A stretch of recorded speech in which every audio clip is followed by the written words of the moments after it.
What happened in the next 30 seconds left Senator John Cornyn completely speechless and may have just redefined how political debates work in America. Congresswoman Jasmine Crockett had prepared something that would turn his condescending attack into a nightmare he never saw coming. The committee room fell silent as Crockett reached for a folder no one knew existed. What she pulled out didn't just embarrass Cornyn, it exposed years of hypocrisy that he thought would never surface. Before we dive into this showdown, make sure to hit that like button if you love seeing politicians finally get what they deserve, and subscribe so you never miss these jaw-dropping takedowns. The moment Cornyn leaned back with that smug smile, ready to intimidate the freshman congresswoman from Texas, the stage was set. At 72, Cornyn had been in the Senate for over 2 decades, serving as senior senator from Texas since 2002. With his polished silver hair, expensive suits, and reputation as part of the establishment old guard, he had crushed many younger politicians who dared to challenge him. His strategy was always the same: use experience, seniority, and a dismissive tone to make others look small. But Jasmine Crockett wasn't the type to back down. At 43, she had already made her name as a civil rights attorney, fighting voting rights cases and police brutality when others wouldn't. She'd grown up in St. Louis, worked her way through law school, and shocked critics by winning her congressional seat in a landslide. Her constituents didn't send her to Washington to play nice. They sent her to shake the system. This wasn't just about 2 people. It was a generational clash. Cornyn embodied the old guard, decades of backroom deals and gentlemen's agreements. Crockett represented a new wave demanding accountability and transparency. The committee hearing had been expected to pass unnoticed, another dry procedure. But when Cornyn decided to use it as a stage to belittle Crockett, he unknowingly set himself up for the political fight of his life. The room itself added to the drama. High ceilings, portraits of past leaders, a long mahogany table, all designed to intimidate. But Crockett had something Cornyn didn't expect: receipts. Cornyn started with his usual act, shuffling papers, glancing at Crockett like a teacher about to lecture a student. His voice dripped with condescension. "I think it's important newer members of Congress understand how things really work. Sometimes enthusiasm needs to be tempered with experience." The room shifted uncomfortably. Everyone knew this routine. Cornyn loved putting newcomers in their place. "For instance," he continued, "some seem to think making noise on social media is the same as legislative work. Real change comes from understanding the system, not attacking it." Crockett sat still, her jaw tight, waiting. Finally, she spoke. "Senator, are you suggesting holding the system accountable is inappropriate?" Cornyn smirked. "I'm suggesting there's a difference between productive oversight and grandstanding for cameras. Texans deserve governance, not viral moments." His tone turned openly dismissive. Perhaps if the Congresswoman spent more time studying history and less on platform politics, she'd better understand her role. That was his mistake. Crockett leaned forward, eyes narrowing. "Senator, I find it interesting you want to talk about studying history and understanding roles." She reached for the folder in front of her.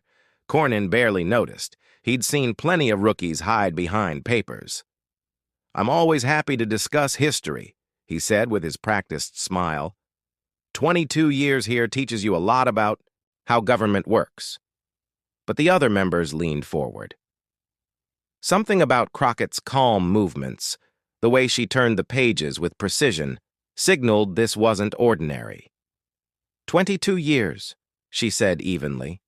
"That's a long time to build a record." "Exactly," Cornyn replied, missing the trap. "Experience matters." Crockett's smile shifted. She looked up, her tone now sharp. "Speaking of records, Senator, I studied yours, and I found some very interesting things." Cornyn's confidence flickered. "I'm sure you did. What exactly?" "Oh, Senator, I'm glad you asked." She lifted the first document, making sure the cameras caught it.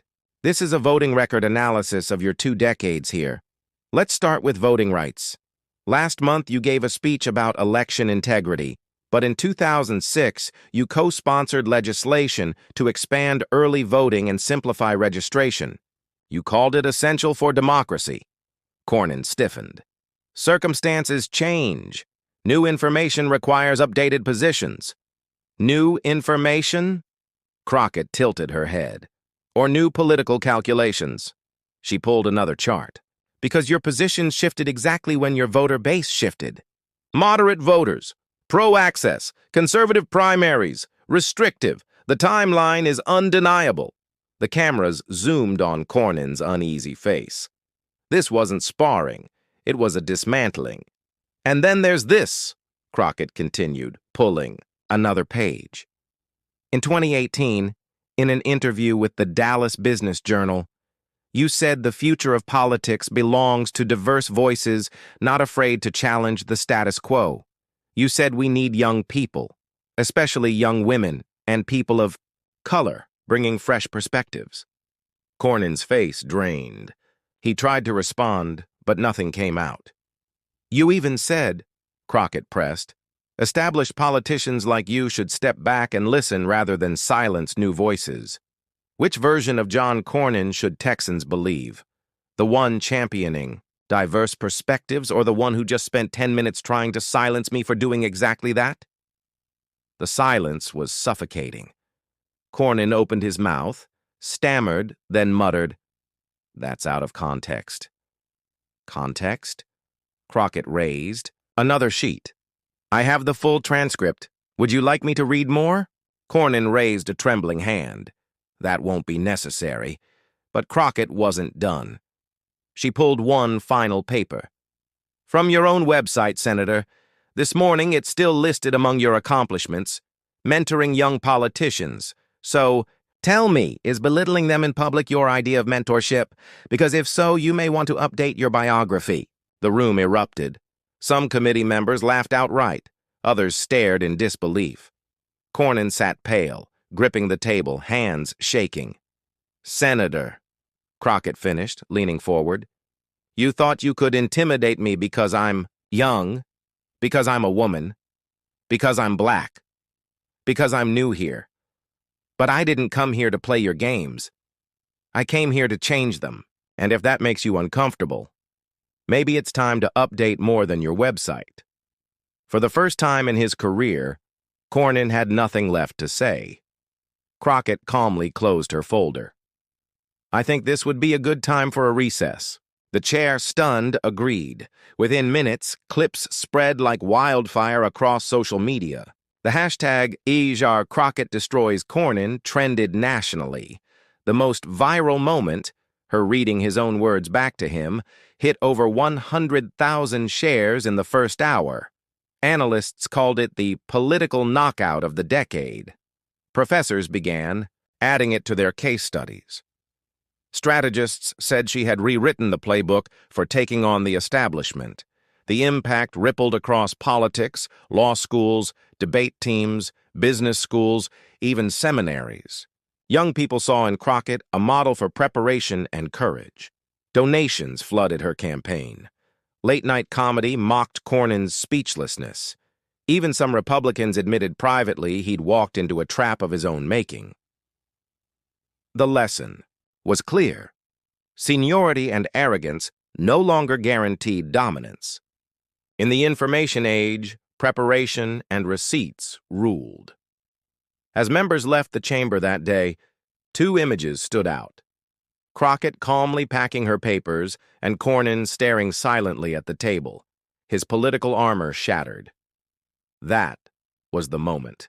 The old rules of political combat cracked, and a new generation announced it was ready to lead. So if you loved watching Jasmine Crockett dismantle John Cornyn's arrogance, hit that like button and subscribe for more moments where underdogs become champions.